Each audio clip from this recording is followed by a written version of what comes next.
আমি সকালবেলা বউয়ের ছবি দেয়ালে টাঙ্গিয়ে ছুরি দিয়ে বারবার নিশানা লাগাচ্ছিলাম, কিন্তু মিস হয়ে যাচ্ছিল।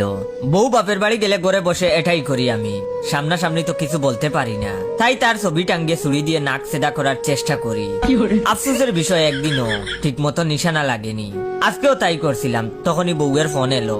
ফোন রিসিভ করার পর অপাশ থেকে বউ জিজ্ঞেস করলো কি করছে আমার খালা চানটা। আমি তখন মিথ্যা বললাম না, ছুরি তার ছবির দিকে ছুঁড়ে মারলাম আর বললাম আই মিস ইউ। বউ তখন বললো তাহলে চলে আসো শ্বশুর বাড়ি, তোমার শাশুড়ি তোমার জন্য বাইলা মাছ রান্না করছে পেঁয়াজ দিয়ে। আমি তখন বললাম আমি যাব না তোমাদের বাড়িতে, কারণ তোমার বাড়ির মানুষ আমাকে খাইল্লা বলে খেপায়। বউ তখন বললো আরে ওটা তো মজা করে তোমার সাথে, তুমি মজাও বুঝো না। আমি তখন বললাম গতবার গিয়ে তোমাদের পুকুরে গোসল করেছিলাম। তোমার বাবা তখন এসে বলল কি আমি পুকুরে নামার পর সব মাছ নাকি বাইরে এসে বলে লাইট বন্ধ করছে কে, এটা কি ধরনের মজা বলো। বউ তখন হাসতে হাসতে বলল আরে এসব নিয়ে ভেবো না, চলে আসো, তোমার শাশুড়ি তো তোমাকে ভালো পায় খুব, এই জন্যই তো বাইল্লা মাছ রান্না করে তোমাকে আসতে বলেছে। আমি তখন বললাম চুলের ভালো পায়, তোমার মা হচ্ছে আরেক বজ্জাত। সেদিন পুকুরে গোসল করে অপমানিত হওয়ার পর গেলাম নদীতে গোসল করতে। তোমার মাকে জিজ্ঞেস করলাম আম্মা নদীতে বড় মাছ নেই তো আবার। তোমার মা তখন বলে কি জামাই তুমি নিশ্চিন্তে গোসল করো, মাছ তোমাকে খাবে না, আর যদি খেয়েও ফেলে তাহলে এত মাছের মাঝে সহজেই খুঁজে পেয়ে যাবো তোমাকে কোন মাছটা খেয়েছে, কারণ ওই মাছটা ওয়াক টু করে বমি করার চেষ্টা করবে। বউ তখন বললো আরে ওইসব বাদ দাও, তোমার শালা শালিরা তো তোমাকে সম্মান করে। আমি তখন বললাম ওইটাকে সম্মান বলে, তোমার বিচ্ছু বাড়িটা এত বড় উট পাখির মতো হয়ে গেছে, এখনো প্যাম্পাস পরে ঘুমায়। আমি টয়লেটে বসে নিজের পারফরমেন্স দিচ্ছি, সে এসে আমার ওপর লবণ পানি তুলে দিল, তারপর বলে আমাকে নাকি দেখেনি। বউ তখন বলল এত কথা শুনতে চাইনি তো, আসতে বলছি আসো জলদি, না হলে বাসায় গিয়ে লেজ ধরে টেনে নিয়ে আসবো। এই বলে ফোন কেটে দিল বউ। আমি ভাবতে লাগলাম লেজ পাইলো কই, পেছনে তাকিয়ে চেক করে দেখলাম লেজ তো নাই আমার, তাহলে কি ধরে টানার কথা বললো। অনেক মাথা খাটিয়ে বুঝলাম আমার লেজ আসলে যাই হোক, বাধ্য হয়ে একটা সোনো পাউডার মেখে রওনা দিলাম শ্বশুর বাড়ি। আমার শরীরের রং একদম কালা। আমার নাম জয় হলেও ছোটবেলা থেকে সবাই আমাকে খাইল্লা বলে ডাকতো, এমনকি বাবা মাও। যখন বুঝতাম না তখন ভাবতাম আমার অন্য নাম মনে হয় খাইল্লা।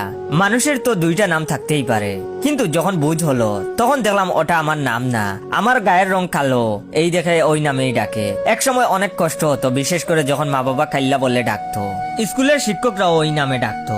সৃষ্টিকর্তার উপর তখন রাগ হতো, আমাকে এত কালা কেন বানিয়েছে, এর চেয়ে জন্মের সাথে সাথে মরে গেলেই তো হয়তো ভালো হতো। তারপর আস্তে আস্তে এগুলোর সাথে অভ্যস্ত হয়ে গেলাম। জয়ের নামটা শুধু সার্টিফিকেটে আর আইডি কার্ডেই শোভা পেল, সবার কাছে কাইল্লা হয়েই রয়ে গেলাম। আমিও মেনে নিলাম হতে পারে কালা হওয়া অন্যায়, তাই শাস্তি হিসেবে সবাই আমাকে এই নাম দিয়েছে। কয়েকবার ভেবেছিলাম আত্মহত্যা করব, কিন্তু সাহস হয়নি, তাই আল্লাহর কাছে দোয়া করতাম যেন বড় কোনো দুর্ঘটনায় মারা যায়। ভাগ্যক্রমে নিজের অক্লান্ত পরিশ্রম দ্বারা সরকারি চাকরি পেয়ে গিয়েছিলাম। তারপর আর কি, এলাকার সবচেয়ে সুন্দরী বউয়ের জামাই এই খালাচান। আমার বউ আমাকে ভালোবেসে খালাচান বলে ডাকে, আমারও ভালো লাগে, কিন্তু শ্বশুর শাশুড়ি একটু ওভার মজা করে, তাই সেখানে যেতে ভালো লাগে না। যেদিন তাদের মেয়েকে দেখতে গেলাম সেদিন শ্বশুর আব্বা আমাকে দেখে হাসতে হাসতে বলছিল জামাই বাবাজি মনে হয় বাংলাদেশ ব্যাংকে ব্ল্যাক মানির দায়িত্বে আছে। শ্বশুরের অবাক বিশাল বড় গরুর ফার্ম আছে, 50-60টার উপর মোটা তাজা গাই, প্রতিদিন কমপক্ষে 150 লিটার দুধ বিক্রি করে। উনি মারা গেলে কম করে হলেও 15টা গরুর মালিক আমার বউ মানে আমি হব, সেই আশাতেই অপমান সহ্য করে যাচ্ছি। যাই হোক, চলে গেলাম শ্বশুর বাড়ি সকাল সকাল, কিন্তু আজকে সবকিছু ভিন্ন মনে হচ্ছে। আমি গিয়ে পৌঁছাতেই শাশুড়ি এসে শরবত দিল, আমার মাথায় হাত বুলিয়ে কাঁদতে লাগলো। আমি তখন বউয়ের দিকে চোখের ইশারায় জিজ্ঞেস করলাম কান্দে কেন। বউ তখন চোখের ইশারায় কিছু বলল, কিন্তু কিছুই বুঝলাম না আমি।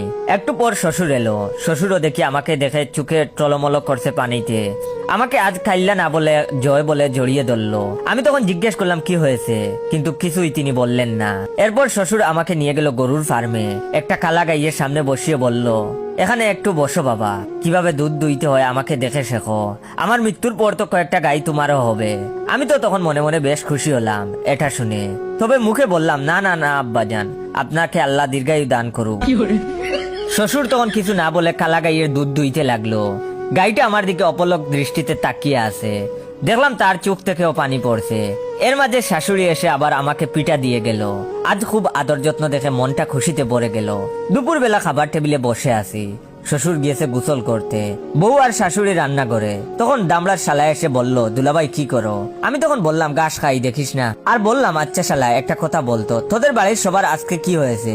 সবাই দেখি কান্দে, এমনকি গরুও কান্দে, আবার আমাকেও আদর যত্ন করা হচ্ছে, ব্যাপারটা আসলে কি? আমার শালা তখন হাসতে হাসতে বলল, ও মাই গড, তুমি কি শুনোনি? আমাদের কালো গাইয়ের বাছুরটা কালকে মারা গেছে। বাছুর সামনে না থাকলে গাই আবার দুধ দেয় না, এই জন্যই তো তোমাকে দেখে এনে কালা গাইয়ের সামনে বসিয়ে দুধ দুইছে আব্বা, কারণ বাছুরটাও ছিল তোমার মতো কাইল্লা।